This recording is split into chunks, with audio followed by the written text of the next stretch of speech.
You have been brought here for my enjoyment and my appreciation.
Hello and good evening. Star Trek The Next Generation, Season 3, Episode 22, The Most Toys, is over, and it has been since 1990. But here in 2026, we're just getting started, whether you're catching us live on YouTube, Twitch, Facebook, wherever you get your audio podcasts. Our mission to rewatch every episode of TNG continues. One kidnapping, one moral dilemma, and one android pushed to his ethical limits at a time. And this is your captain speaking. I am your host, Dave Mader. And we got a great panel here. Some of them will be coming a little later, or at least one of them is coming a little later. But the other two are here. Actually, the man who was here the earliest, our technologist and cynic in chief. This week, he's questioning Fajo's tech, the Veron T disruptor, the shuttle sabotage, and where the Enterprise should have spotted the kidnapping long before that accident report came in. It's Jody Simpson. I agree. And the amount of cooperation that the Federation has given him is just there's something wrong here, Dave. We got to get down to it. Yeah, you think they would know he was a bad egg, but maybe not, you know. Guy in the right time, right place. But we're going to talk all about it. Here's the man I know is a huge fan of this episode. And tonight he's tracking power dynamics, Data versus Fajo, autonomy versus ownership, and the chilling question of what happens when someone decides a sentient being is just another collectible. It's Adam Woodward. Hey guys, I learned some really cool stuff when looking up some fun facts for tonight, so I've got some good ones. Absolutely. Well, I'm looking forward to hearing all about that. We are also expected to be joined by Heather Narduzzi, but she is at the Canadian Briar in Newfoundland and Labrador, and watching Newfoundland and Labrador fight Newfoundland and Labrador, if you didn't know that. How does that happen? You got to watch curling to find out. But that is all. Stargazer Fish. Is that a top secret or a secret top 10 episode? This is a secret top 10 episode for me. Love it. Well, why is it a secret? Why can't it just be in your normal top 10? Well, it's not a secret anymore. You put it out there. Maybe they're ashamed. Maybe it's a guilty pleasure.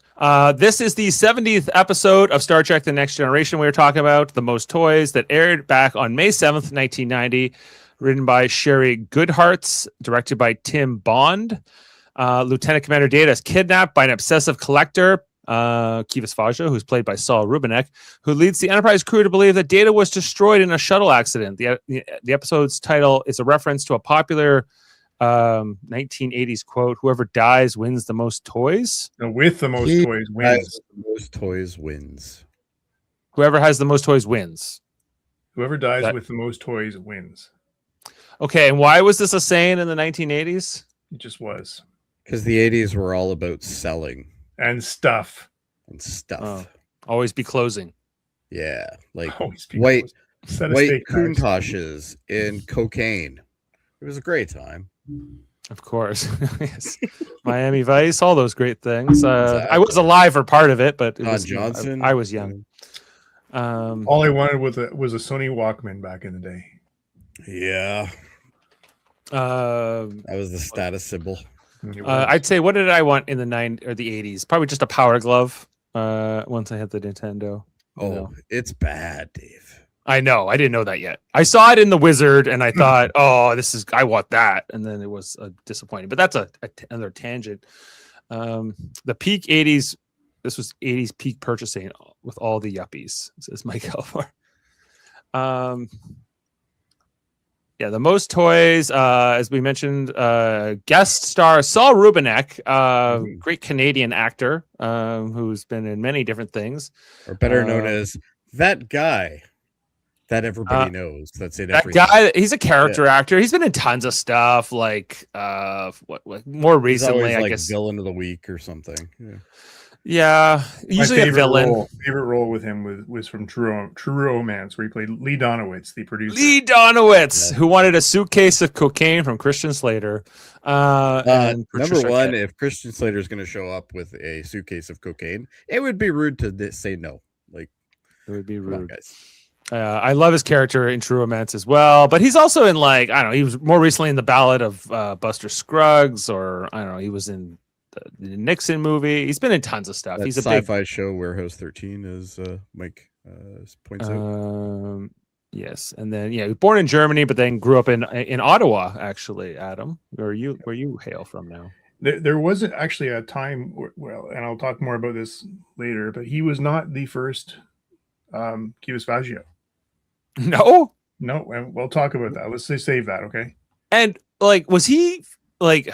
True Romance is 3 years after this. Like, yes. How famous was he as an actor at this point? I can tell you. I mean, actually, it was regarding a role that he had in Bonfire of the Vanities with Tom Hanks and who was that?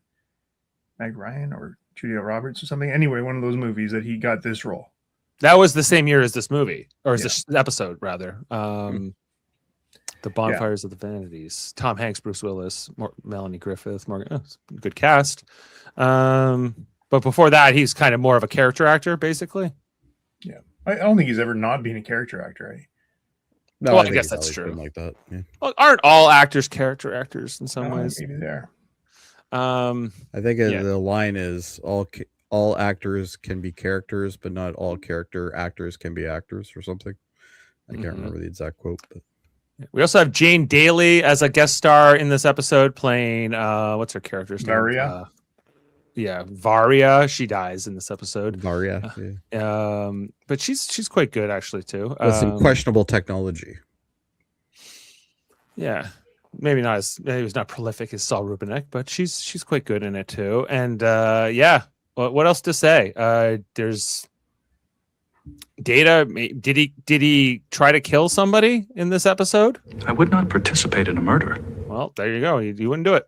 So nothing to worry about here. But does Data get pushed to its limits? I know Adam's a big fan of this episode. Jody, I believe you are too. But what are your thoughts? Rewatching this again, there was a bit of rose-tinted glasses, but overall, I think it's still a solid episode. It's a fun episode. It's a nice episode to kind of give us a little bit more of a look into Data, which as of the third season, we've already got to know a lot about this character, but it's more interesting to see how he can be defiant and stuff as well. Passive aggressive, I guess. So it's interesting to see that dynamic, but I think overall the episode itself is good. I don't think it's a terrible episode by any stretch. Yeah, Saul Rubinek always plays to the son of a bitch so well. He plays the villain. Yeah. Adam, how high up on the rankings is this for you? Like, as a TNG not as high as I thought it would be. And same here. Once we get into it, and I'll tell you why. But there was one something that didn't sit well with me right off the bat, and I'm happy to talk about it. Okay, all the stuff with Saul Rubinek and Brent Spiner, I think is really strong. I think a lot of this, I think it's the B plot on the Enterprise that I find a little lacking. That could be better. Exactly. If you can say what was the B plot, obviously it wasn't that great. Yeah, it could be stronger. It's the weaker part of the episode. Jody and Wesley largely are left like trying to figure out what happened. That's like A minor. for Yeah. me, because it's still the same Well, storyline. it's their perspective, so it's a little bit different, I think. But- Right, them going to his quarters, and then there's that part where Picard reads that Shakespeare quote that we'll never see his like again, and there's like them dealing with him being sad. Like what if Data actually did die? How would the crew move on? The answer is, I guess, Worf becomes the new ops officer, and some nobody becomes the new tactical officer. But that gets undone by the end of this. What else? Yeah, I think, and I guess the other part of this that I think really sticks out is that Veron T disruptor. That we something never that- hear about again.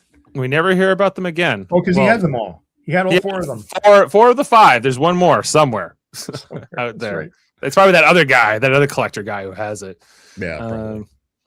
Yeah, but I guess just the idea of it being a really vicious, painful weapon that exists, in the Star Trek universe. And you got to say, Varia, she did a good job acting that out, like how that tore her apart. It seemed long. It seemed like a long death. It did. It seemed very, very bad. And he didn't really need to do it, but she, I don't know. Well, let's break it down. So, let's get into the episode. Heather will be joining us.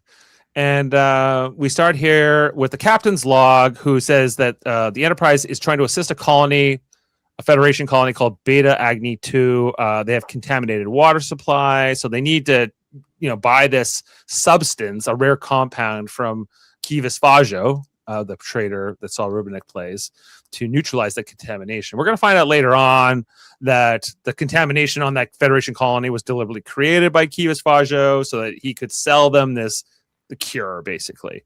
We made the disease and selling the cure, but they don't know that. And it's also that the substance can only be transported by Data, because I guess I don't even really understand why Data has to be the one. Because I think it had something to do with radiation or something like that. Like, okay, but these other people aren't affected by the radiation. Well, that's a good point. That was the only thing, but it doesn't matter. Yeah, they don't explain it at all. Whatever. Data's the only one who can fly He's the got to shuttle. do it. He's Has to be him. Yeah, and He's the only one that knows how to work the blinkers. Exactly, and he's going to bring back this, the shuttle of stuff. This is the final shipment, so they say, "Okay, here he comes," and they put the dry ice or whatever this is into the little slots. Then they ask Data to sign the paperwork, and this is the first lesson he should have taken from this is like, when they hand you the paperwork, make sure you read the fine print. Sometimes it'll electrocute you. And that's what happens here to Data. He gets hit with this charge. I think Mike Elmore says, I think it was about the instability and requires precision piloting. Could be. Okay. I think you're right. I think that is the line. Although, okay. Anyway, Data, Mr. Precision, Mr. Procedure can definitely fly. Can you go back one slide? Mm-hmm. Where are the buttons that were on the top of this thing? I think it was meant to be like, I guess these are the buttons, but that circuit board is definitely button contacts. It's like, where are the 10 buttons that are supposed to be up there? It wouldn't did you stick do to in them? there, so they just gave up and put it on as is. Yeah, they're like, screw it. It looks cool. I guess it's meant to be like a thumbprint reader or something. But anyway, Data gets shocked, so he's kind of like knocked unconscious, and then they scan all of his materials, like what he's composed of, so that they're able to put like the exact substances he's composed of into the shuttle, so that when it blows up, they'll find exactly what they would expect to. So they do that very quickly, like he's made up of 10% uranium or whatever, and go. The way they presented it, though, like, did you not get the feeling that they were going to just like sell them for scrap or something? Like, originally it wasn't about a collector, right? Like, it was just like, oh, this is you a didn't know trader. what they were doing exactly. Yeah, you didn't know exactly what they were going to do. Yeah, well, like I don't know if I remember the first time I actually watched this, so it's hard to recall for me. But yeah, like it's definitely, you don't know what's happening.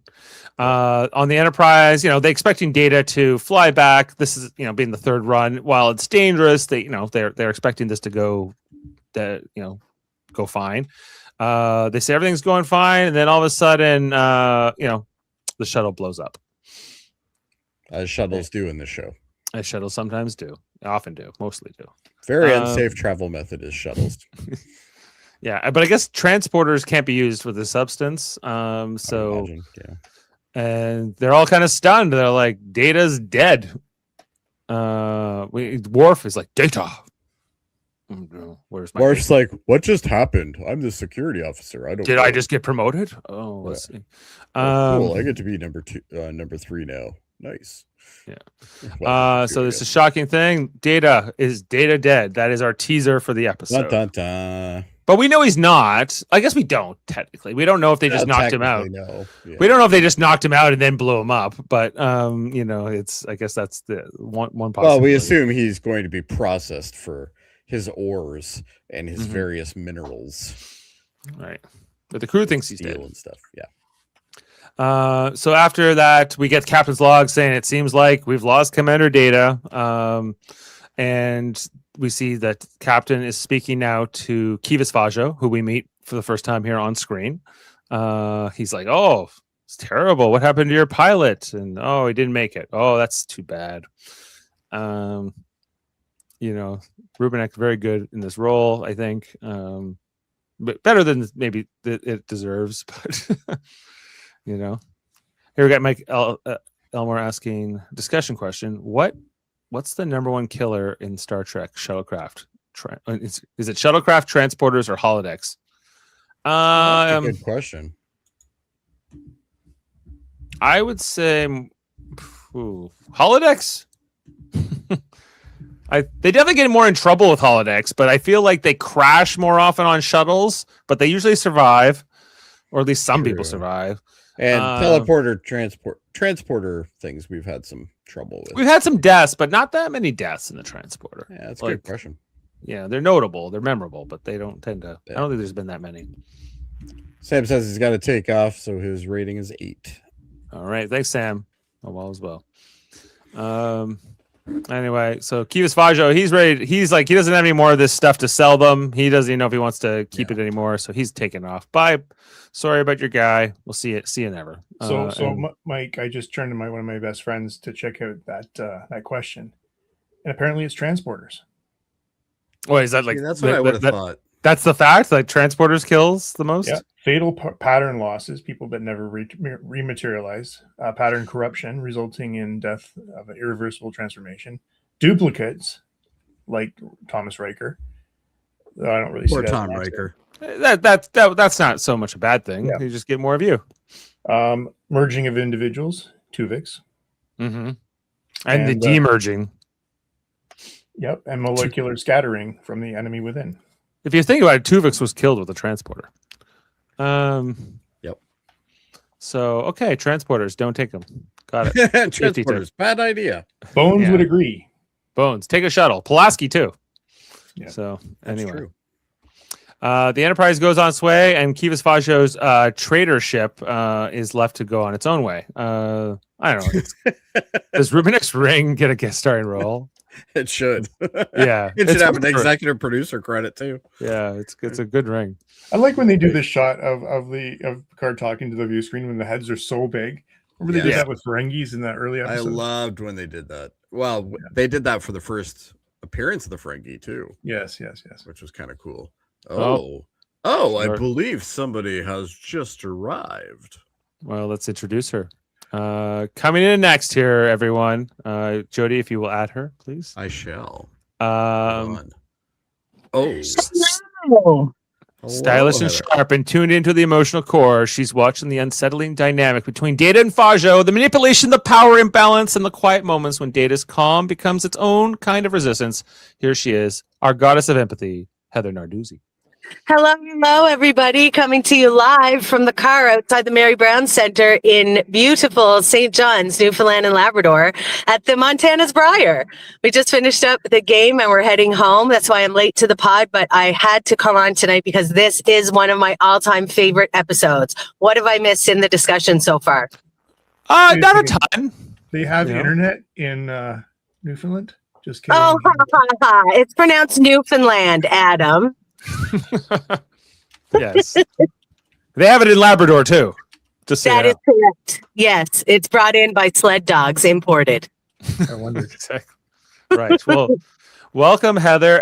We just got through like the teaser of the episode, and discussing Saul Rubinek in his Ring getting a guest starring role and those kinds of things. And that we weren't too deep into the screenshots yet. Wonderful.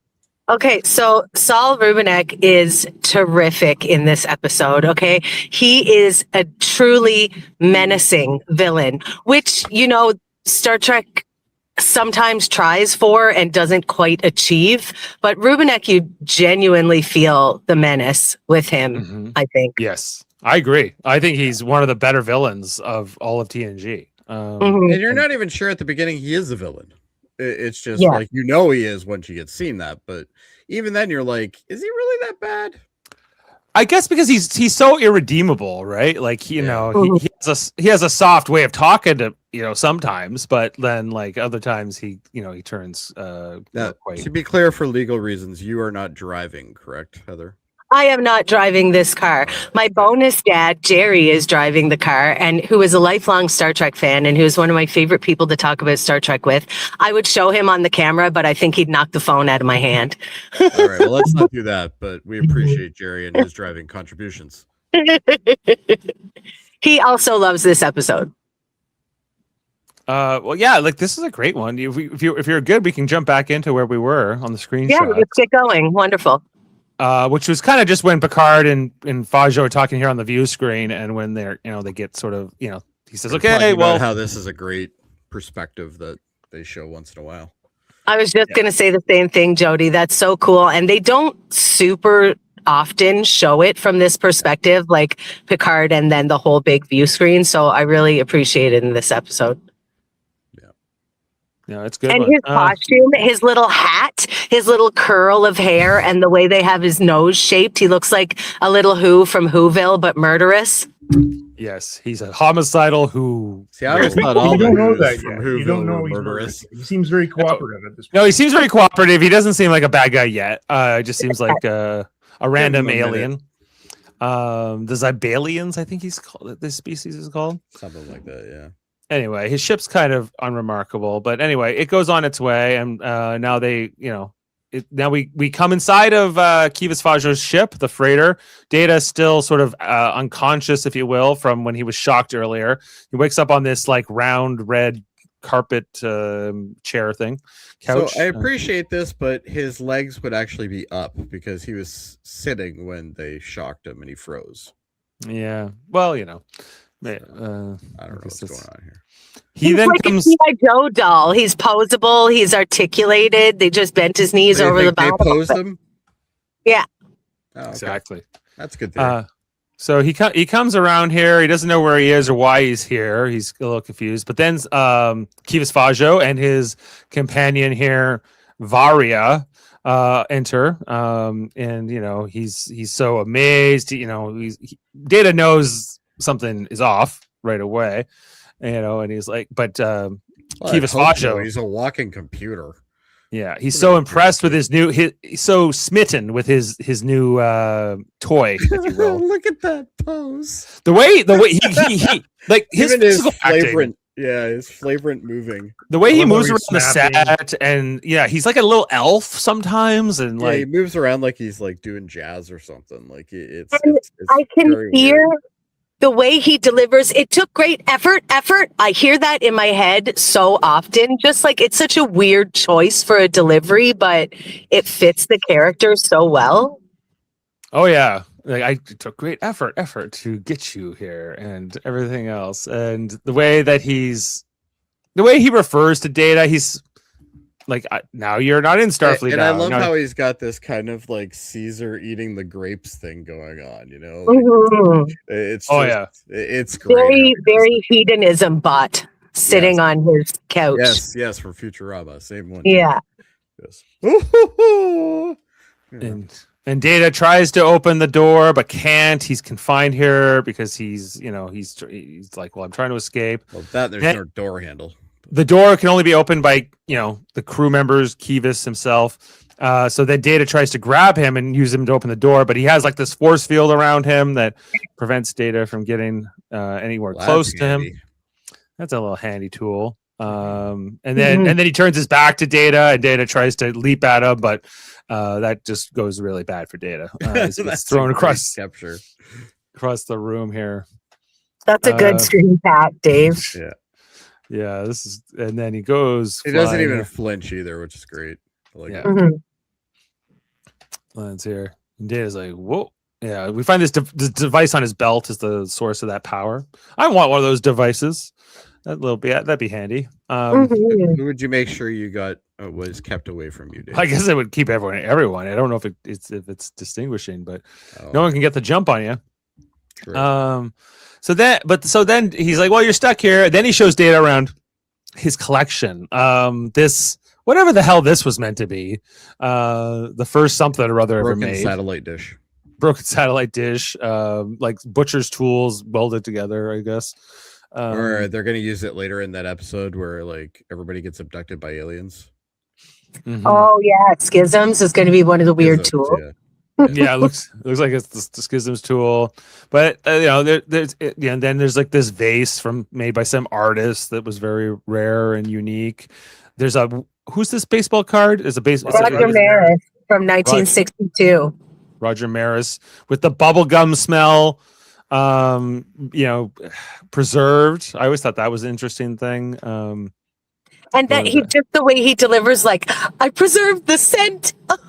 Like he's so delighted. It's creepy. Bubblegum. He's like a kid collecting, right? Like that's but he also like when he was going through his collection, and there's a Dali on the wall there. Didn't even really spend any time on it. Oh yeah, he's like, I got some painting, whatever, right? Maybe the more valuable thing here. It's the only time I can remember Data reacting to scent specifically in in any one episode. Like, but he clearly notices. Perhaps that was true. The first time he had smelled bubblegum. I suppose, but it's the first time I can remember him smelling anything. But we know he can taste things, so I guess there's possible he smells things. Anyway, so then there's some endangered / extinct animal here, which a puppet, hand puppet in the tank. It's a gone. This puppet is worse than the dog in the wig. This is a terrible puppet. Yes, it's the gone. It's a baby Gorn. I do like the little song he sings to it. Loo loo loo loo loo loo loo loo. Yeah, why not? It's more alien than that dog they glued a horn on to an original series, so I'll take it. Oh, Heather likes that better. I love that dog in the wig and horn. I besmirch that alien. That's the Howie or something, isn't it? Yes. Anyway, then we find Data. He has his place amongst this collection. He's meant to sit on this chair for the rest of, I guess, for Fajo's life at least. But Data's fully functional. Fully functional. Anyway, but Data doesn't want to sit in the chair. Data says no. But then Kivas gets called away here by these Andorian traders. And that was a fantastic reaction. He gets so angry. Yeah, he's like, they want to talk about this trade negotiation. He said they've had 4 days to negotiate, and now they want to do it now. But he's back to business. He's got to go. Like, I'm busy playing with my new toy. But fine. As Adam said, it's a great reaction. He just flashes this furious anger, and then he shuts it right off. Right. Which I think is another thing about his, I guess makes him more menacing to me in some ways, right? Because you see like this under the surface thing with him all the time, like this. Anyway, so but Data is stuck here for now, and that's the way it is. So Data sits here amongst the collection. Data should have just smashed all his stuff. Maybe not the animal, but like everything else. Just as a form of rebellion. Back on the Enterprise, they're dealing with what they think is the death of Data. We got Jody and Wesley here in Data's quarters, looking at his paintings. Okay. And can we stop now? This is my problem.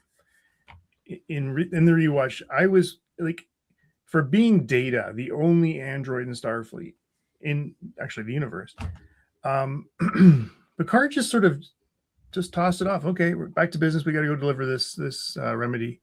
It was so quick no investigation. It seems so unlike Picard to do more Yeah, but he's more on a digging. time. He's on a timetable, and if he doesn't get this antidote to the Understood, place, but he still like all it these didn't people are gonna feel the die. grief. Like when Tasha died, you had a real grief amongst the crew. Not until they dealt with saving Troy and all that, right? Yeah, they still Like, had to save Troy and all that. so I feel like it would have come later on here, but it seems like Jordy gets put on the Jordy and Wesley are put on the task of, like, I guess It seems a little early. I'll give you that. Like, but they have this 6-hour trip to wherever they're going, I guess, too, right? So I just well, did they need the quarters for something, or I guess Jordy got tasked with, like, going through his stuff, basically. Yeah. You know, you guys see his violins there. There's a book of Shakespearean plays and scenes that Picard had previously given to him. they have the 3D Tasha as well, I believe. Yeah, they got the poker chips and the playing cards, which should go to Riker, they say, because he always fell for Riker's bluffs. We got the medals that Data's received, which are some of the highest honors in Starfleet.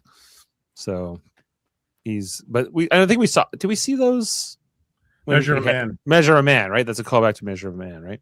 Yeah. So he got all of those Yes, before he was yeah. even on the Enterprise. But and then What he's do you got, think Denise Richards got for this? I don't know. Denise Richards or not Denise Denise Crosby? Crosby, excuse me. Crosby. Completely different Denise actor. Richards would have been amazing in that role. No, She she would would have have. been. Oh God, no. I like Denise Richards, but Yeah. Me too. Watch the Bond movie with her in it, and then tell me if you like. well, that's a Denise bad Richards. movie. That's not her fault. But Oh, that is completely her fault. Christmas. What's her name? Christmas something. I thought Christmas like Jones. once a year. Just for that line, it was good. Come on. That's the best line in that movie. So anyway, but different Denise. Let's not get our wires Yes, crossed. I'm here. sorry. I mixed up my Denises. Yeah, but Geordi is struggling with this. Like, what the hell happened to Data? He's been through the accident so many times. He feels like he's missing something. There's something that he's not letting go. So we're hoping that Geordi will be the one to solve this mystery, and figure out that Data's not dead. Anyway, back with Kivas Fajo. Data's looking around the collection room here. When Varia comes in, and it seems like he's gonna try to run at Varia and maybe use her to open the door, but then when she gets in there, he kind of gives up on that. And because she does she have the protector field? I guess she does, right? He What's does. She's got You one of see it those on the things on belt. her waist. Yeah, see it on the I belt. noticed it on her belt.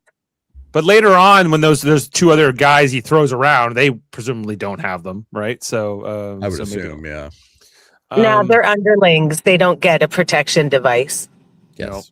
Not that cool. Those things cost Anyway. a lot of money, Dave. You can't just be issuing them to everybody. All right, I get you. Anyway, so Varia's here to deliver Data's new clothes that Fajo wants him to wear.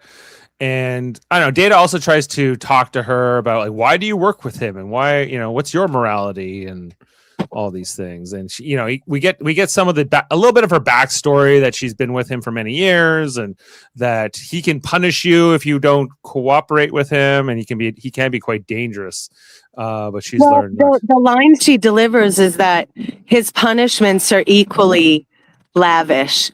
And I always found that line to be really chilling because it lets you imagine what the lavish punishments are. Well, I just like the fact that she's rubbing her face when she says it. Yeah. Too. It really does. It gives you, the domestic violence kind of vibe, and You don't all need to that. see more. No, right away. exactly. This woman is being put through shit, and hopefully something can happen. Right. Anyway, so she's like, can't fight City Hall. Don't worry about it. You do what he wants or you're going to regret it. It's sort of her advice, if you will, Yeah. but Data also says it seems like he owns you too, just like he claims to own me. And that does seem to get through to her a bit. How do you feel about this tracksuit, Dave? It's fine. The belt really makes it. Terribly ugly. So I Anyway. really like the sconces too. The lighting in the sconces on the wall. yeah, they're cool. Those Yeah. are nice. Yeah. I have a fun fact about those later. Oh. Oh, I didn't good. recall the sconces, but now I know that I've learned a new word. So, anyway, So then back on the Enterprise, Geordi's here to, say to Riker and Picard, like, something's not right here. Like, Data always follows procedures. How, the only way this could is the conversation, Dave. It just, these guys are just like, nope, he's dead. Move on. We got to move on. Like, move on. He's dead. And Jody goes, the only explanation is pilot error, which makes no sense. Picard's like, well, we all make mistakes. How do you know? It wasn't a mistake. And Jordy's like, come on. Like, me and Adam, we know. And why won't you listen? But, Picard actually gets upset with LaForge. And he's like, you need to go to bed because we have a mission in the morning and it's a school night. And we can't be having this. So, he's like, you better go to sleep or I'm not going to be a happy captain. But he's like, I get it. I miss him too. And, you have my full support if you want to do this investigation. But we have a mission to get through first. So go to bed, Geordi, and turn off the lights, is what he said. And anyway, then Riker has a good line here about how for an android with no emotions, he sure made us care a lot about him. I really didn't feel like they were caring too much. It didn't seem like they were caring. And then I'm with Adam on that one. Picard goes through the, he was a man. He reads the Shakespearean. He just opens, I guess, whatever page in Hamlet that Data had most recently been looking at, perhaps. And He was a man, taken for all in all. I shall not look upon his like again.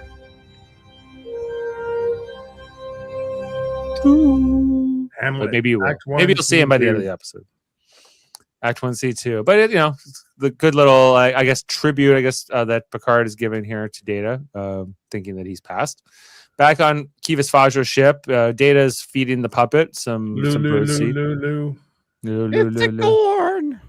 It's a Gorn. I love this so much. The like flat effect that he has, and because he's trying to be nice to the pet, and he's like Lou Lou Lou Lou Lou Lou Lou. Cracks me up every time. It's funny. Then Kivas Fajo shows up, and then he's pissed off that Data's not changed his clothes yet. Wants him to wear his little one. He's like, "You're not in Starfleet anymore. You're now." I found out where Captain Aki got her inspiration for sitting. Kivas Fajo. Yeah, it's Kivas Fajo. Like he is totally representing her here, or she him. Right. Well, there's this whole part here where Kivas Fajo, he talks about his childhood. He's like, I'm a product of my thing. Perhaps you would not judge me so harshly if you knew of my desperate youth. Wasted on the streets of Zimbalia. Your past does not excuse unethical or immoral behavior, sir. No, it doesn't matter. Isn't true anyway. My father was quite wealthy, actually. He was a thief. And I think that also demonstrates like how unhinged he is, because when he's saying the first part, he's crying. He's actually crying. He's actually like crawl down his face, and then he's like, "No, I'm just joking. My father is a thief. It's cool." Psych. Yikes, dude. Gotcha. He's like, put on the onesie or whatever, and but like, I guess just to establish that this guy's not just a collector; he is a psychopath, right? Like he is So another thing here, though, that choice of outfit, like it's not much different than Varia's and the other henchmen. Like, right? They are just playthings to him as well. Yeah. Oh yeah. Yeah, presumably, maybe he picks their clothes. Maybe this is, maybe Varia as well, and those other guys. But Data doesn't want to put it on, so we see Fajo goes to the replicator and gets what it seems like a drink at first. He asks for so much of the substance, but then he throws it at a dankerful. Yeah, and throws it onto Data, which burns off his uniform. Which Data's saying, "What the hell, bro? That's not cool." But he's like, well, now you're going to be naked, and maybe I want you to be naked. It won't burn his. This was a big conversation back in 1990 because you could walk around naked for all I care, or I'd be happy, or whatever he said there. But it was shocking, I guess, at the time, because another man wouldn't mind another man wandering around naked. It was a thing. I hadn't even occurred to me. But it wouldn't in 2025. I read it as he doesn't see Data as worthy of any dignity, modesty, self-agency, or anything like that. But I do like that reading. That never occurred to me. But listen, I was in that was first year shocking for that university. time. I was in Yeah. first year university in this sociology class or something, I can't remember. And everybody watched Star Trek, and we talked about it in the next class, and that came up as a big topic that a guy had said he wouldn't mind seeing another guy walking around naked. Wow. Yeah. And that was very racy at that time. Well, I mean, yes, I guess it was. Right. Well, I guess to make Fajo even more shocking to that audience in 1990, I guess, you know. But he doesn't care. Anyway, it's going to burn off Data's uniform. He's going to be naked before he knows it. So he's like, you can be naked or you can wear the clothes, whatever the hell. I don't care. But I'll be back later, and you get to meet my important friend. So we'll come back to that. Meanwhile, back on the Enterprise, Jordy's having a horrible scene. Yeah, it's not great. We got Jody in bed, still in his uniform. I guess trying to get a little bit of sleep before the mission in the morning at the colony. But it's like all like it's all like the I guess Jody's memories and these voiceovers of what he's dreaming. Not done all the time. It's sometimes done. It was kind of like when Troy had the music in her head or whatever. That they do this a little bit sometimes, but yeah, it's not the best scene in the episode, I would say. No. But basically, Jody wakes up from a nightmare going, Data! I know, I missed something. There's something that we haven't considered. Like, it's an epiphany of sorts. I got to get to, telling them off, right? Meanwhile, we got Worf heading to his first shift, now filling in for Data at Ops, and Troy, I guess, was strategically waiting for him to pass so that she could corner him here. She ambushed him to talk about feelings. She did, and he knew it. The other thing that I think is cool about this scene is that it seems to all be one shot where they like go into the turbolift, and then it changes directions a few times during this conversation, and then it opens up on the bridge. So it seems like it's a practical effect that they did where they somehow moved the set around or they moved the turbolift thing around or something. I don't know if that's going to come up in fun facts, but I think the conversation is also very interesting because Troy's saying like, this is the second time you've had to replace a dead crewmate. The first being Tasha Yar at Tactical. And now he's being asked to become the new ops officer for Data, who they believe is dead. And more, if you think so, like, thanks for bringing that up again. Mm-hmm. Thanks. I wasn't thinking about my other dead friends. I'm really glad you brought it up. Right. Hannah Troy is actually an anti-counselor. What she does is she brings up all the stuff that traumatizes you to make sure you stay traumatized. It's how in business. Exactly. Yeah, I don't know. On Thursday, And Worf's like, on a Klingon ship, we do this all the time. It's cool. But he's never served on a Klingon ship. Anyway, they head up at the bridge, and he's like, cool. And I don't know. She seems so satisfied with herself by the end of the conversation, but that's exactly what happened. The turbolift, I believe, is turned around from one side to the. I think they seem to enter it on one side of the stage, and then they flip it around and they open it up here on the bridge. It's a nice transition. Very cool fact, yeah. Yeah, that is cool. Then we have the scene in engineering. It's Jordy and Wesley listening to recordings of the first two flights that Data took from Fajo's ship to the Enterprise, and then the final third one. And in Can the you first go back one slide? Does anyone notice anything about this shot? There are 4 lights. There are 4 lights. Yes. Good Oh call. my God, Good call. I always thought there was 5. Well, the warp core is the 5th light. Anyway, so they're basically that the first 2 times Data did it, he said, I have now departed. I have now left the bay, right? But the third time he doesn't. And Jordy says that doesn't make sense, even though like a human pilot might not have done it because he knows he's being monitored, but Data would have done it. Data's so boring, he would do it the exact same way every time. Mm-hmm. Right. And so they but what, like, how could this get by us? How could we be fooled by this Kivas Fajo? It would make no sense. Anyway, back with Kivas Fajo, who Data looking at the collection again, looking at the baseball card, the bubble gum. He's changed into the clothes that were left. He would rather wear that than wear nothing.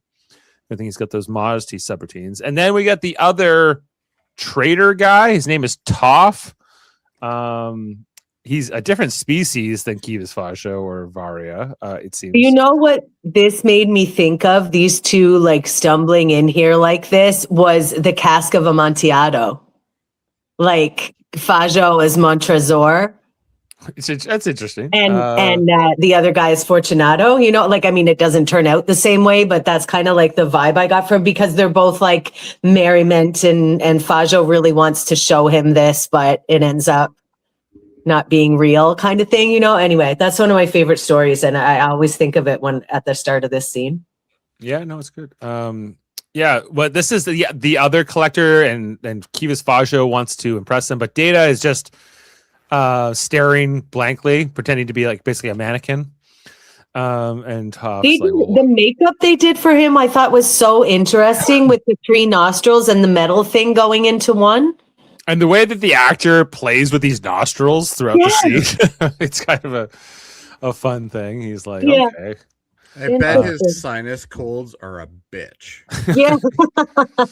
And I guess this is meant to be like some kind of a decoration, like a piece of jewelry he's wearing. Yeah, I mean, like we would wear earrings, and yeah, you know, it's very personally, creative. I just like the flat top. Yeah, the flat top's good. Well, I don't think we ever see the they call species. that the gray hammer. They brought the species back in Lower Decks when they referenced this episode, but I don't know if we ever see them in any other place. Anyway, Data's just plain dead, I guess. I don't know what else you would. So Kivas Fajo's friend is not being impressed by all this, and Kivas Fajo very annoyed with Data. This is a great shot. I love how he's looking at him with his little magnifying glass. But he's like, I don't find this amusing. I am very upset. I love when he says it though, because like he's got this just look of disdain in his eyes. It's great. Oh yeah, he's so very menacing. He goes from happy to just downright sinister, and then back to happy again. Right, but then he's like, then he pushes Data over here when he tries to get him to like react. And then the friend was great. I wonder if Spiner did it or if they had a stunt person do it, but like that just stayed flat as a board and bounced off the settee thing and onto the floor. That looked really cool. And even Toph says he falls well. So Dave, settee and sconce, 2 words to you.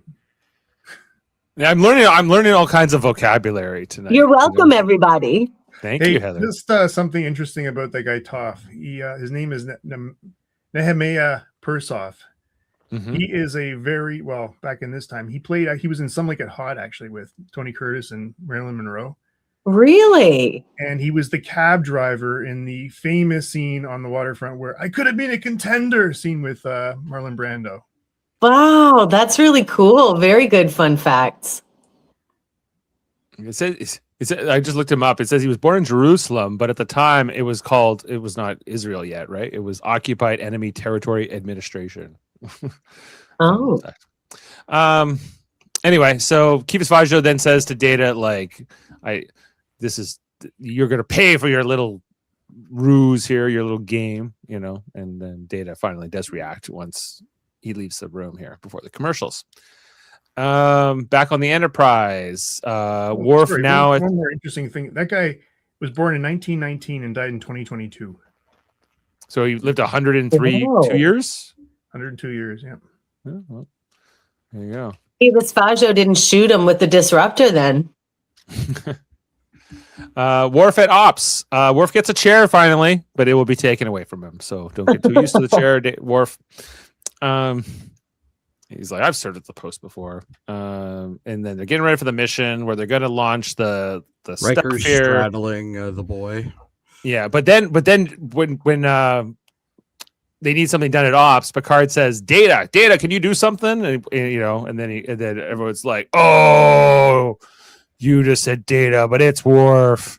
Did he do that in when Tasha died? No. Oh, not that I It recall. would have been awesome if he called Worf Tasha, though. It would have been great if he did. Yes. Hey, that would have been amazing. Yeah. Lieutenant Yard, and everyone's like, that's awkward. And he's like, oh, I'm sorry, Worf. You're definitely Is Picard not good with names because last episode he let broccoli slip out. So yeah, I think Picard needs to work on his mental training here on all the names. He just learned Wesley's name 5 minutes ago. So Sweet. anyway, I think well, another promotion for me. I get a chair. But Worf's not meant to launch probes. That's not his normal gig. Klingons love probing. What are you talking about? Love probing. We are being probed. They launched the probe here at the water, and it seems it's going pretty fast. So I think it's Picard sends Worf and Riker and Dr. Crusher down to the planet to figure out what the hell's going on. Back on Kivas Fajo's ship here with Data. Data found ways to entertain himself here in this room. I will say that. Looking at the Mona Lisa, which apparently Kivas Fajo now owns. I love this with Data trying to imitate the Mona Lisa's smile. I think this is such a great scene. And this is an episode that I like to put on when I'm falling asleep. So rewatching it, I was actually watching it, so I had forgotten that this scene existed. I think it's such a great little addition to an already terrific episode. Yeah, it's fun. It's a fun little thing. Spiner gets to do quite a bit of stuff in this episode. He does. The character. But just then, Kivas Fajo returns, and he's not happy with the earlier incident. And Data's like, what do you expect me to do? Of course, I'm going to try to resist you. He wants him to sit in the chair. Data doesn't want to sit in the chair. So Saul Rubinek, Kivas Fajo, he's got an idea. He starts opening his little safe, and then he's like, oh no, but Data's watching, so I need to hide my PIN code here. And then he pulls out the Veron T disruptor, which we'll learn is a very deadly disruptor. Well, I think all disruptors are deadly. Well, this one is very agonizing. Well-being disruptor. Well, no, it's a prototype for a Veron T disruptor. The Veron T disruptor is banned in the Federation. Oh, yes. They only manufactured 5 of them. I own 4. I sleep with one under my pillow at night, and I sleep very well knowing it's there, too. Do you know why? It is the most lethal weapon. It's not just lethal. This tears the body apart, inside out. It does it very slowly, too, by your phaser standards. It's tortuous, very, very painful death. I've always wanted to try this. So he's never killed anybody with this specifically before, Anyway, so he's like, brings in Varia. He says, how long have you been with me? I think it's like 17 years. 14. 14. Sorry, 14. And she was barely an adult. He says in the dialogue so she was, but technically grown up.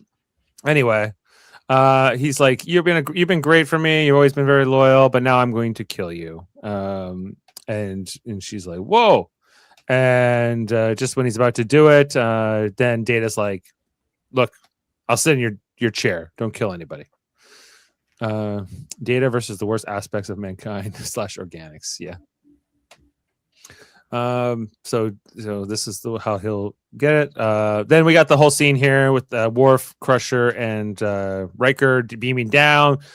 Basically, what they figure out here is that the contamination of the water supply seems done artificially, and that it can only be solved, this type of poisoning or contamination, by the substance they bought from Kivas Fajo, who just happened to have enough of it when they ran into him and everything else. And they're kind of putting the pieces together here in this scene, and then it transitions to the boardroom scene up on the ship, where they're kind of filling in Picard on the details and Jody.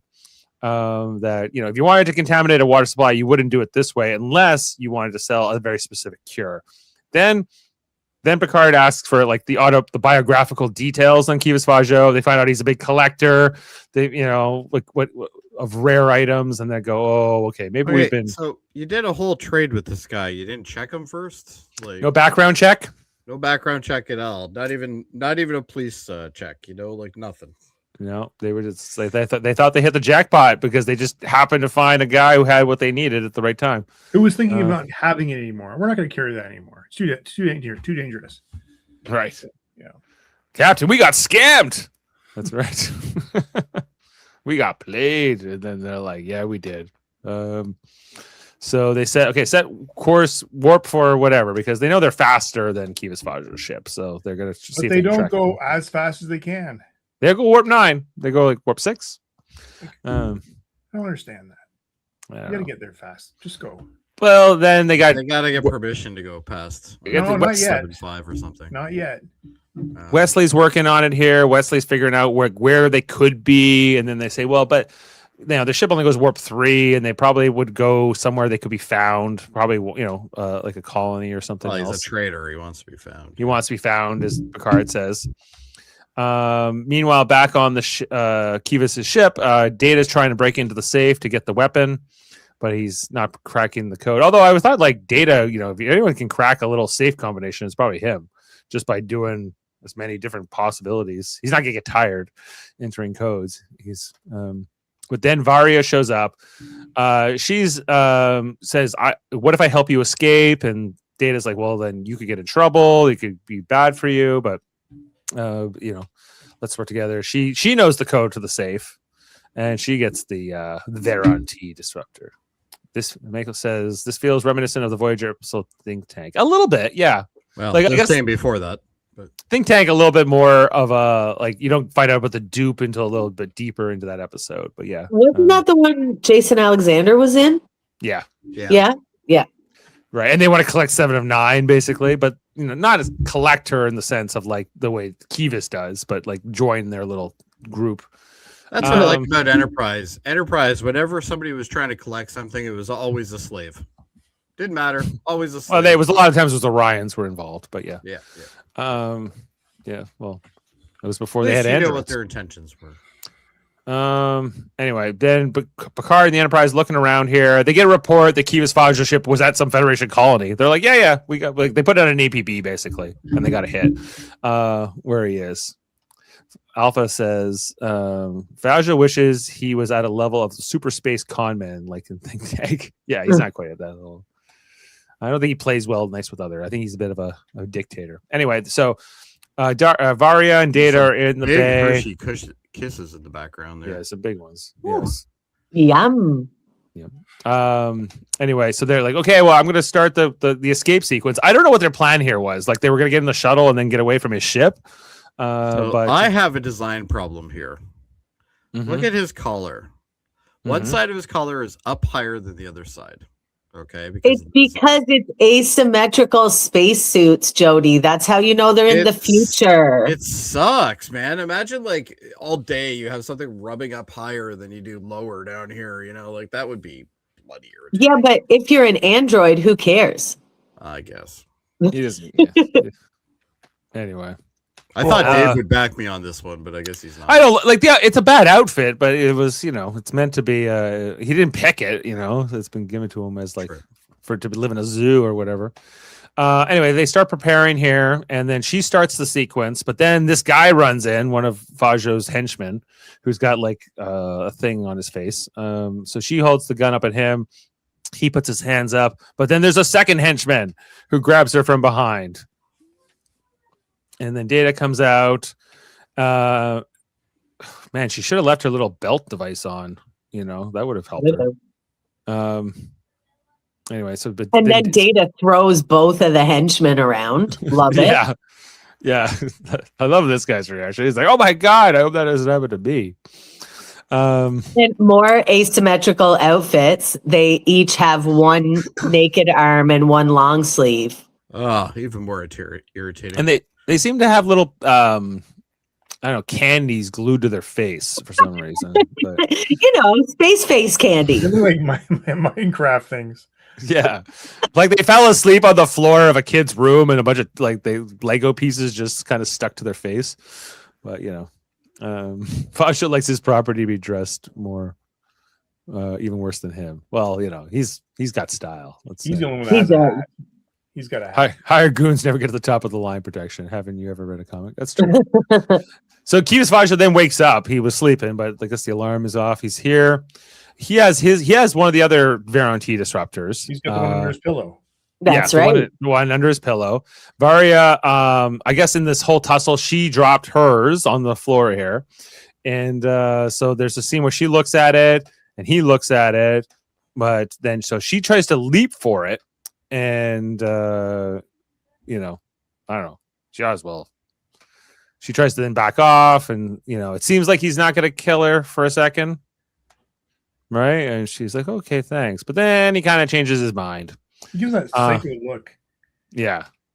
Tilts his head. That's the beauty of the guy who plays him, right? Because like this is his whole character is so unpredictable during the whole episode. Yeah. And it just Dangerous. comes off as crazy and insane, and he's got this kind of Joker quality to him, Right. But he feels like not a cartoon. He feels like very grounded. He feels too. like he's not intimidating, but yet is completely intimidating. It's really weird. I don't get it. So he fires the Varieté disruptor that he described in such Which, by the way, is in multicolor. Amazing. Multicolor beam. Proud. And she gets hit. And it's not good. It doesn't look like it's fun. No, the actress does a great job with it, like selling this. Like the scream that she lets out, the prolonged scream, like it's rough. Like she really sells it. You buy that she is in unimaginable pain. Yeah, and for some reason, after Kivas Fajo shoots her, he drops his weapon. I think because he's realized what he's done. Piece of consciousness in him that he goes, "Oh my god, look what I just did!" And Yeah. Like this was his companion, realistically. Like this it's kind of like almost like a protege, man, right? Yeah. And also because he immediately shifts to "Look what you made me do," Data. Yeah. Right. Yeah. This final shot was like something else. Yeah. Yeah. When you see it in slow motion, it's quite something. Anyway, that's the end of Varia. See you later. And then he was like, "Well, look what you made me do, Data." And the look Brent Spiner wears on his face for these scenes, right? Like how like look at that, like that's just wow. He's trying to process this, right? And then Data grabs the one either she dropped or he dropped from earlier, and he holds it up to him. I guess his little beam protector doesn't protect him from this, but Alpha says, "I like to interpret it is like an unhinged man, unable to admit the responsibility for his actions." Well, that's true for sure too. And anyway, he's like, "Well, you're not going to hurt me, Data. I'm a living being, and you can't hurt me. Your ethics won't allow it. And I'll just kill somebody else soon. I'll kill this guy." And he's like, "What? I fought for you. I wore candies on my face, but nope." Fuck is with those weird pockets on Data's pants. They're jodhpurs. He's going horseback riding. Yes. Is he putting the horses in there? Maybe so. The costume department. Like the costume department was like, "What if we put these big pockets on the side?" Like, anyway, make it a little. I just want to know how many cans of like steel-looking spray paint did they have to use in the scene? Lots. I'm guessing at least 3. Right. There's a lot there. Anyway, Data is like, you're a dangerous guy, and he's like, "You're not gonna kill me. I'm a living being." And then Data's like, "You need to be stopped." And it was like we were about to get some vigilante justice here for a second, but I have a license to kill. I have a license. It looks like it's okay. We'll talk about this in a second here, but whether Data does actually intentionally pull the trigger, but he's beamed away by the Enterprise just at that moment. And Brian showed up for this scene. He pops in here and he's like, "There's a weapon that's been discharged." So anyway, he deactivates it. And then they beam Data in, and he's like, "Oh, well, I'm not going to shoot you, Commander." Oh, good. And then they're saying, "Okay, what's up, Data? How's it going?" He's like, "You need to arrest that Kivas Fajo for murder." And he's like, "Don't worry, we're already arresting him, but not for murder. Like, you don't know about the murder yet." But anyway, he gives the weapon, and Riker goes, "It looks like it was discharging when you beamed over." He's like, "That's weird." Like, and then we know Data doesn't lie either. So that's the other thing. Yeah, this is the big controversy with this episode. Like, there's like I like to think he discussions did. about He it. pressed the button. I agree. He 100% did it, in my opinion. But if he did, he intentionally lied about it. Great. But Okay, is but he we've seen that Data can lie. Sure, he can. They also say Cause Data and can't use effect. He lied all the contractions, time. and they slip up with that. They do. Well, Cause and effect later. Data tells us he can't lie. We're also told Vulcans can't lie, and they clearly can lie. Oh, Yeah. like hell. Exaggerate. So they exaggerate. So maybe it's an exaggeration. So either On a mission. he's On an a mission. intentional killer, or he accidentally hit the button. But Yeah. here's the thing. It's not murder. It truly was self-defense because Fajo never would have given up and he would have continued to kill other people. Mm-hmm. So Data defended those people and himself by discharging the weapon, in my opinion. It's funny earlier when Kivas Fajo calls Data a pacifist soldier or something like that. He's like, "What are you, a pacifist?" And then after Data leaves, and then Riker doesn't even know what happened over there. He doesn't even know that woman was killed. He doesn't know any of this. But he's just like, I think Data was lying about that. You know, he looks at O'Brien. O'Brien's like, "Oh yeah, he was totally lying." Oh, Brian's like, don't ask me. I'm just an enlisted guy. I'm just here for till like my 1800. biggest problem is getting Keiko to eat the capers. Yeah, there's no Keiko yet. Kay hasn't met Keiko. That's actually true. This is Bachelor O'Brien. This is Bachelor O'Brien, where he's the man. Yeah, I guess. You needed Julian at this point. Yeah, he had no Julian either. That's true. Anyway, were very, very limited. We get this final scene here between Data and Kivas in the Enterprise brig. Okay. What a I boring like this job scene. for that other guy to be doing is sitting in there. This guy? That's This guy. like I would take that job. I'll guard this guy all day. That guy's got one of the best postings on the Enterprise. Do I just have to sit here and look at like colored lights? Is that my job? Great. He's like, Like- so there's like Hey, 18 he's green ones. playing- Is that right?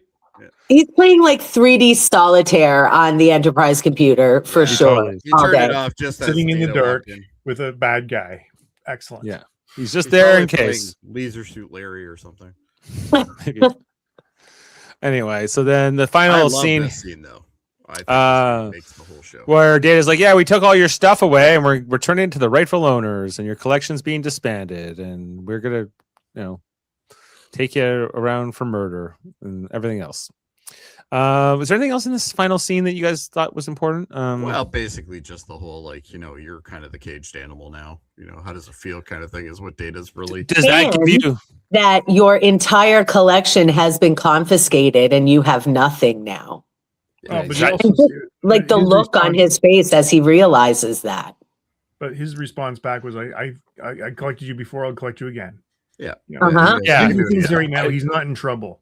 Does that make you upset? Does that make you hate me? And then Data's answer is I am only an android. nope.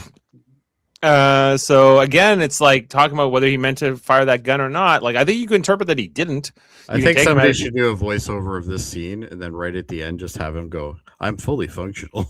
That would have been way funnier. multiple techniques, but then Yeah, he's just like, techniques. "Okay, bye, Kivas Fajo, see you never," and then he leaves him. And we never find out what happens to. I guess he went to prison. It's deliberately open to interpretation. So Adam and I both think he fired. What do you think, Dave and Jody? He fired. He think that Data fired the weapon. Oh, Did he try to Fired. kill Kivas Fajo? Yes, yes, I believe he did. I think so too. Because I think, and somebody actually mentioned it earlier in the chat, I think it was Alpha, that the biggest problem that we have with this is the fact that yes, he's not supposed to be able to lie, but we also saw his reaction of essentially horror to him, right? Like it was horror to him, like that this is happening.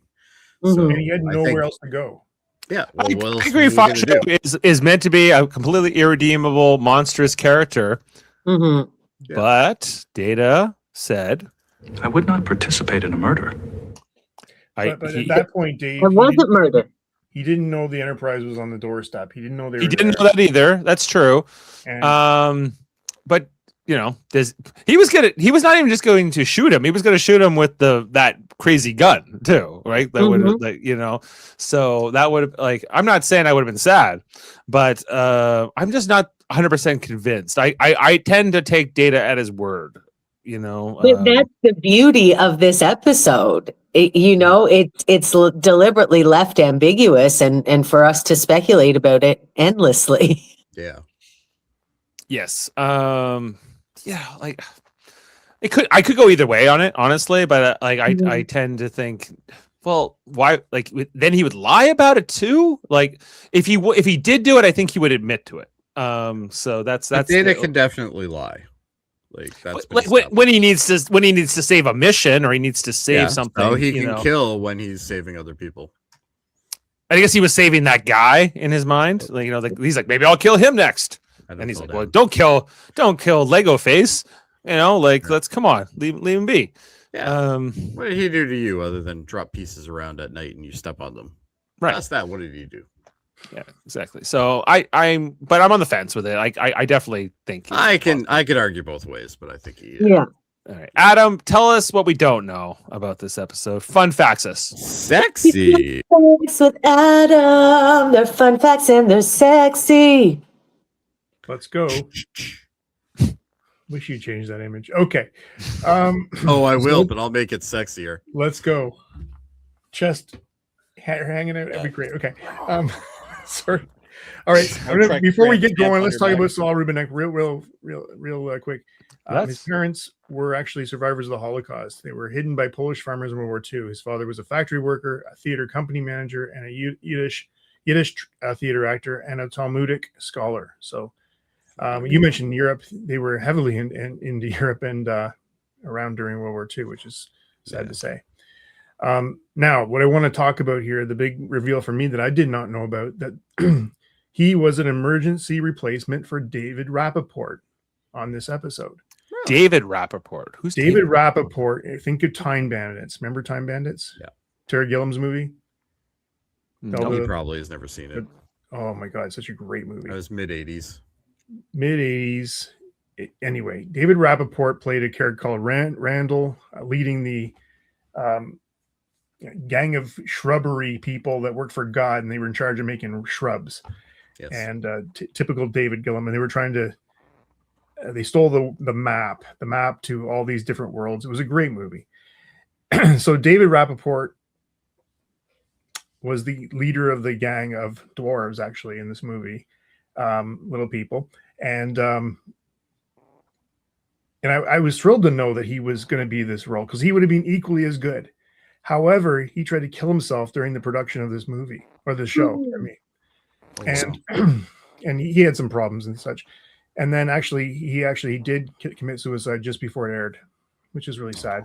So David Rappaport, another guy on that in Time Bandits, died before they were able to make a sequel, and Terry Gilliam from Monty Python stopped it at that point. It says David Rappaport was 3'11". Yes, 3'11". He was a little guy.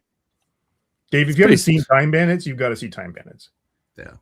No, I haven't seen it, but I have seen that encounter at Farpoint where like the little people are jumping all around when Q first comes in and they're like jeering and yelling at Picard. I've seen that compared to Time Bandits before. Yeah, it's very similar. Scene. Yeah. Like John Cleese, there's a ton of Monty Python people in it. What's his name? Sean Connery's in it. It's a good movie.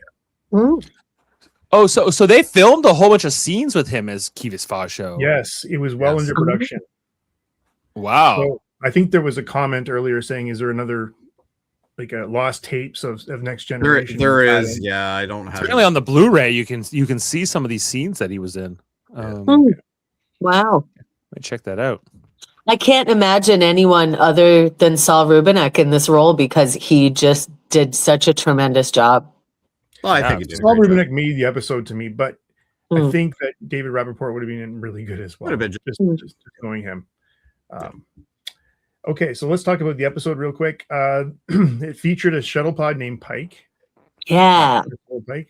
I don't know if you guys saw that at the beginning. Mm-hmm. I did notice that actually for the first time as I rewatched it, and I've seen this episode dozens of times, and I just noticed the Pike this rewatch. So that's they got cool. Bert too.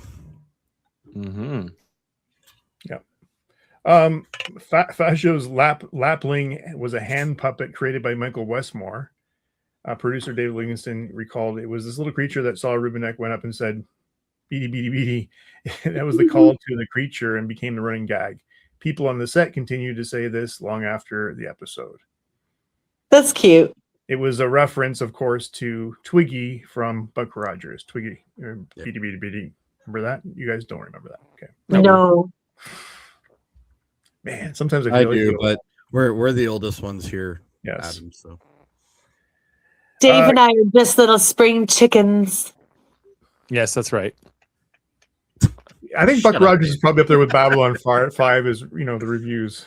Someday we maybe Babylon could- what? I'm not familiar with that. exactly. The greatest, one of the greatest shows ever made. Yeah, that's right. Oh, really? Mhm. I should probably check it out, but I won't because only 5 other people have. Well, the Babylon 5 we're called. That's why it's called Babylon 5. Yeah. Yeah. Five fans. 5 But- fans. 5 incredibly savvy fans who understand science fiction. Anyway, Kivas Fajo makeup was originally more elaborate. The character had clearly alien appearance with long Vulcan-esque ears and purplish brown skin tone. However, the change was necessitated due to the constraints after the original actor David Rappaport attempted suicide. Right. In the background of the room in which Data is held, there's a copy of Salvador Dali, the Persistence of Memory, is seen on the back wall. We mentioned that. Hold on here. We just copied that. Leworf mentions that he's manned the ops station before. There's a direct reference to the season when he acted as relief con and ops officer should Jody or Data be unavailable. I guess it was when he was wearing the red shirt. Yes. Yeah. When the show first started. Yeah.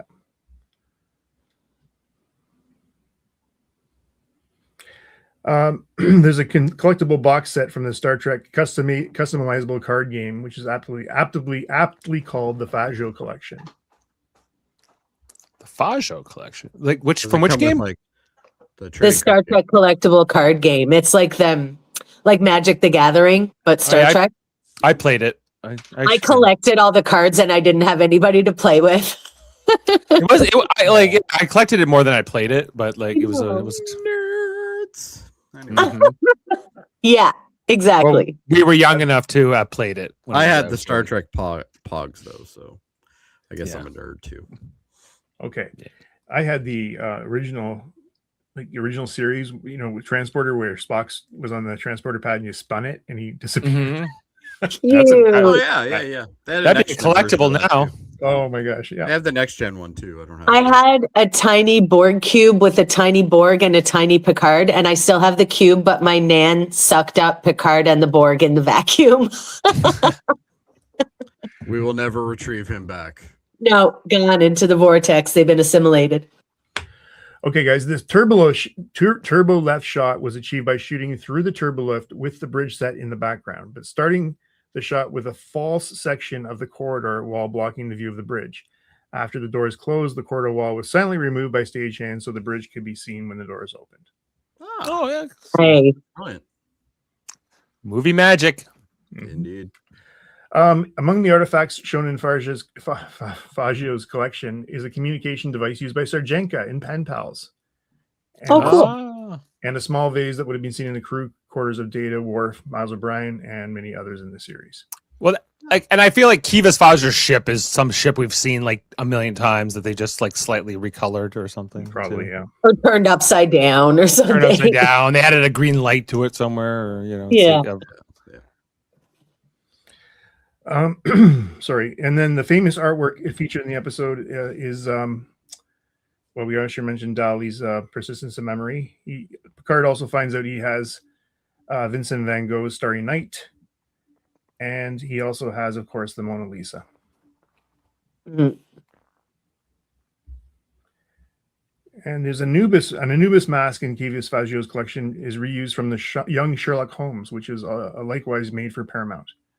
Did you see that? in the background? I think so. Yeah. I think I know what you mean. I don't recall it. And then finally, Dave, you mentioned you learned what a sconce was tonight. The sconce lights were identical to the lights in Taco Time fast food restaurants in California, and in AMC movie theaters, which I had in my theater in Vaughn, actually. Those Like things, that was like in the late 90s, right? that was actually late 90s. Yeah. Yeah. So all right. Well, those sconces, they were popular. They were a real 90s thing. Okay, one more. I'm going to leave it here because this is a big one. In the scene that was never filmed, Fajo sends Varia to test Data's sexual abilities. Oh, okay. And- He was fully functional. Fully And Data discusses functional. that his only sexual encounter from the Naked Now happened. However, Data learns of Fajo's intent, leaving Varia utterly humiliated, and which would later fuel her desire to betray Fajo. Yeah, I don't think we needed that scene. I think that scene actually would have helped explain why she went as far as she went.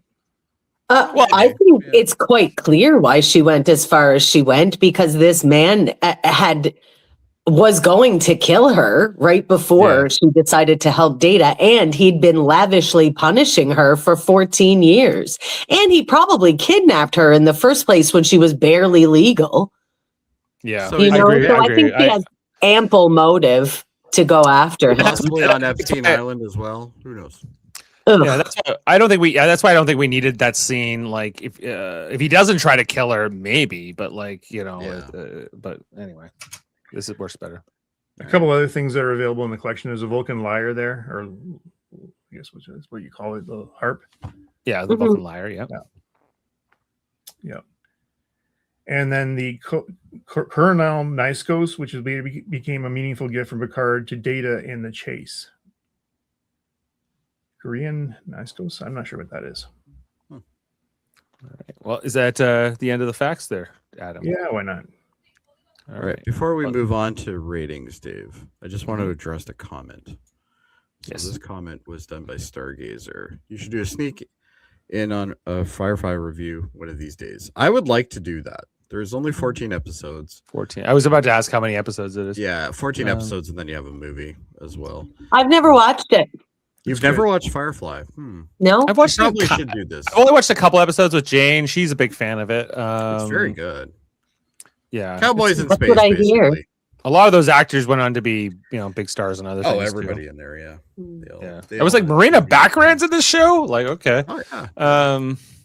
But it was kind of it was interesting. I wouldn't when we were watching it, because I would only watch Firefly if she would watch a Babylon 5 episode. So that's not fair to her at all. That's cruelty, Dave. That's grounds for Jeez. divorce. I'm surprised she didn't. Cruel and unusual punishment. we watched the Babylon 5 episode, then we watched the Firefly, and she was expecting Firefly to be closer to like modern TV, but it was way closer to the 90s style TV. Oh, it totally is. I yeah. don't think they were trying to hide that. Yeah, so it's good, but it's not. It's not like we should it. do it. We should do it. It wasn't like I was watching like The Expanse or something, or But Can anyway. I just jump in one more thing? We talked about transporters being major causes of death. Let's talk about the other very ones. deadly. Yes. Shuttlecraft crashes are up there. Holodeck malfunctions, which we mentioned, less deadly, Mhm. But they happen more often, but I don't feel like they kill people as often. Yep. Red shirt combat deaths Mhm. Mm-hmm. earlier, and then for probably just a amount of kills at once, warp core breaches. Yes. Oh, that's true. Yeah. What about True. coolant leaks? What about Warp core Cisco? breach. Cisco killed a lot of people. Cisco has killed a lot of people. Yeah. Well, The most dangerous technology is Cisco. you gotta crack a few eggs. You want to make an omelet? That's how Cisco apparently. thinks. With the paprikash. Anyway, stay tuned. I think we will do a Firefly watch. I think there's. I'm down. I'd watch it. Yeah, I'd do it. Yeah. I'm All right. Well, let's. You know what I think. I'm going to save that one. Okay, you hold on to that. Anyway, let's get into our ratings, everyone, and put a score on this episode. Anybody want to go first? Yeah, me. It's a 10 for me. I love this episode. It's an 11. It's an 11. She's going 11. Yes. Hey, this one goes to 11.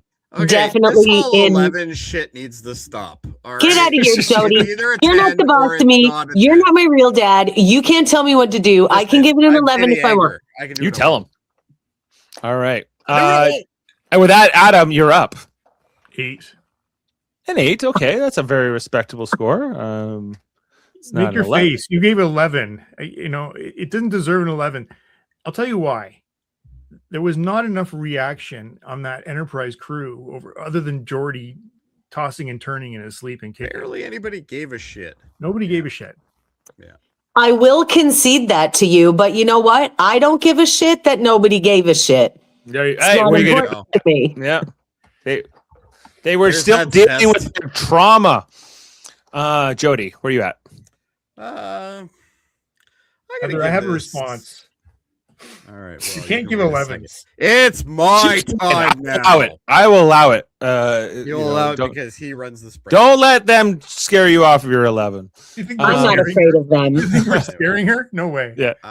I'm gonna. You know what? I'm probably with Adam. I think it's an 8. It's a very solid episode. It's a lot of fun to watch. I don't skip it, and it's just some of the acting is fantastic in it. Yeah. I like this episode a lot. I think that Rubinek really elevates it a lot. I agree that the B plot is with Jordy and Wesley and all that's not as satisfying on this rewatch for me, but it's not that big of a deduction. So I'm going 9. I think it's really good. See, for me, I judge everything based on the standard of what a 10 episode is. A 10 episode to me is cause and effect. Anything that's like that is a great episode. Why is that one so high? I don't know. I just Because it's it's awesome. I agree. What it's an awesome episode. Everybody gets a little bit of screen time, and it's a collective episode where everybody has to work together. It's not like 8 different plots going on, which not that this one was, but it's. I just think that's my threshold for what a perfect episode is. I'm just going through what if you've given any 10s out yet? No, I don't believe I have. Not to date. Now we know when we get to cause and effect, you'll give a 10, but you've given cause and effect is a 10. 9.5 to Q Who, and you gave a 9 to Measure of a Man, and a 9. Q Who was an almost perfect episode. Mhm. All right. And you gave a 9.5 to the Defector. So you have a certain style. So I do. for sure. I don't use 11s because that's bullshit. But It's okay. It's okay. All right. Well, here and so we're averaging a 9 out of 10.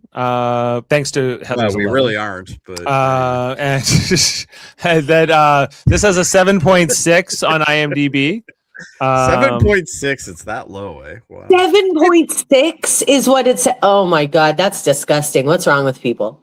Yeah, if this- only they had a 0 to 11 scale. I think. Jody?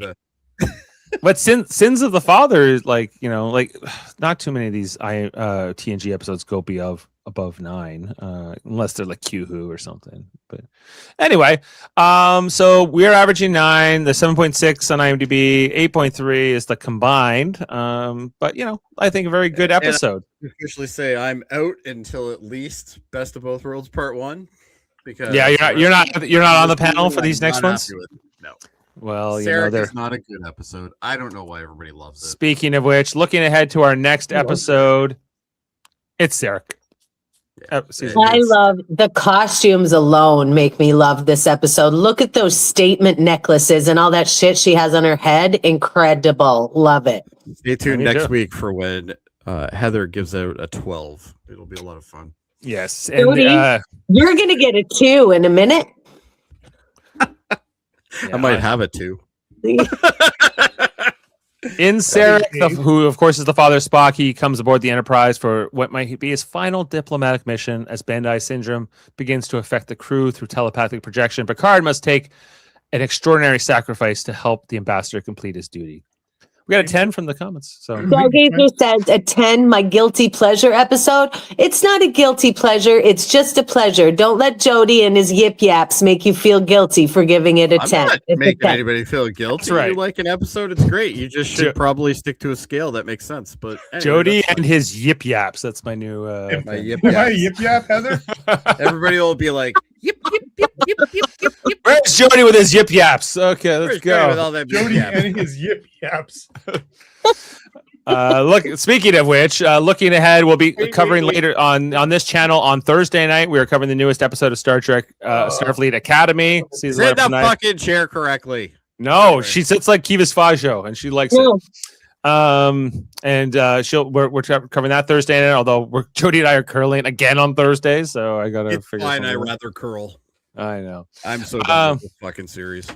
Yes. Also, on our other channel, Super Mater Brothers Podcast, we're covering Survivor season 50 right now on Wednesday nights. Next episode is called Therapy Carousel.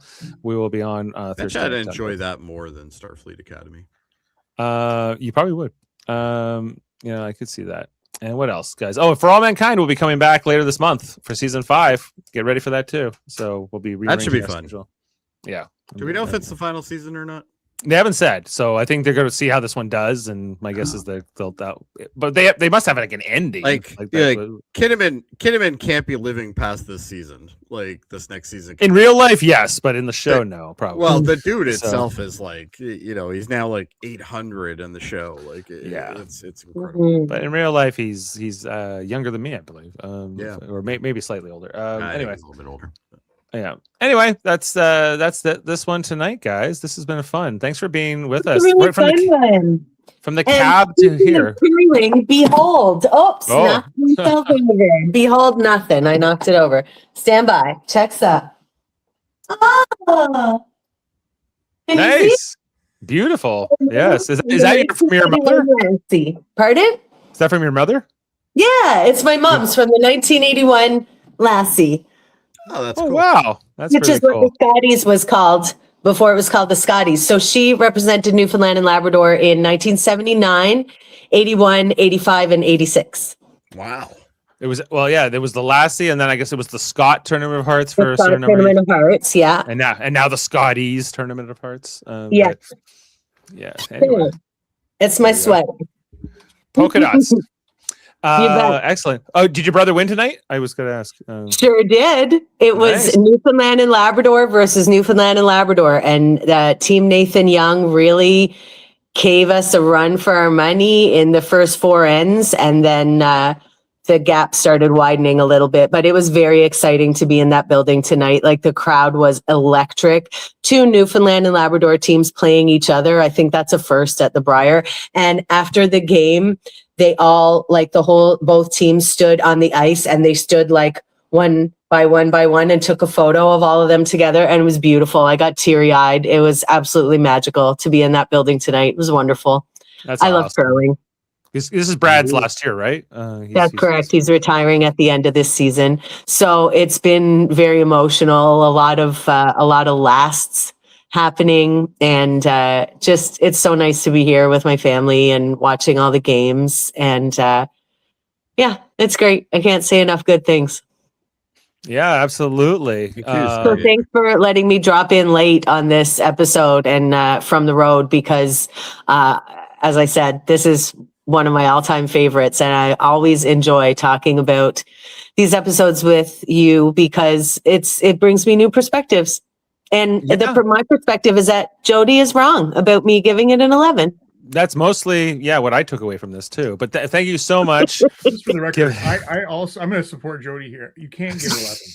Listen, yip yap, zip it up. Yip yaps from Jody and Adam. So we gotta tell him to stop with that. 1 to 10. There's no 11. These go to 11. These ones go to 11, as they say. All right. Well, thanks to the whole crew. Thanks so much, Heather, for making this part of your night tonight on such a big night for your family and for Newfoundland and Labrador, for that matter. All right. We'll leave you with this Kivas Fajo quote for the evening, and we'll see you next time here on Live Long and Podcast. Thanks to the whole panel. I know. What I've done is evil, selfish, immoral, unprincipled, illegal. Well, I've learned to live with it. Beam up some Star Trek content with Live Long and Podcast. A roundtable movie discussion with Hey, did you see this one? And take a peek into the darkness with Heard Noise, Must Investigate with Michael Chan. Watch us duke it out on trivial debates. And let's chat about TV with the Super Mater Brothers. It's all here on the United Federation of Podcasts.